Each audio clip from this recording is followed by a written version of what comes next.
A team of Egyptian and French archaeologists has uncovered a stash of exquisitely preserved ancient jewelry during excavations at the Karnak Temple complex near Luxor, Egypt. The artifacts, including golden rings, ornaments, beads, and a small statue depicting three ancient Egyptian gods, date back to ancient Egypt's 26th dynasty, which lasted from 664 to 525 BCE. It is an important discovery because it provides a clearer understanding of the historical development of the Karnak Temple during the first millennium BCE.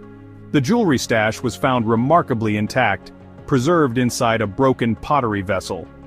One of the most intriguing objects from the hall is the small golden statue of three Egyptian gods, Amun, Khonsu, and Mut, that may have been worn as an amulet. These deities were part of a local triad of gods in ancient Thebes, today Luxor, and represented a family group.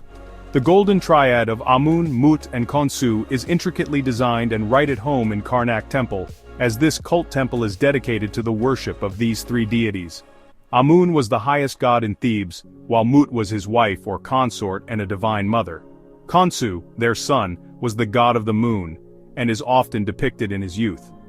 A temple for Khonsu is located in the southwest area of the Karnak complex.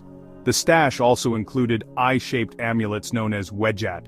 An amulet in this shape was thought to protect its wearer, and to transfer the power of regeneration onto him or her.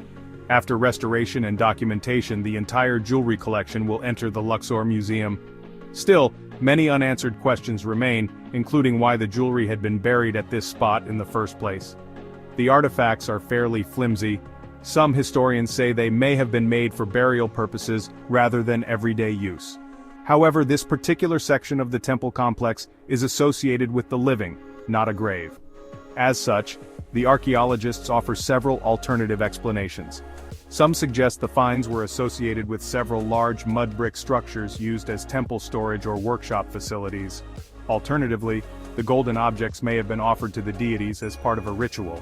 Meanwhile, a third interpretation hints at a more sinister reason for the find's unusual provenance.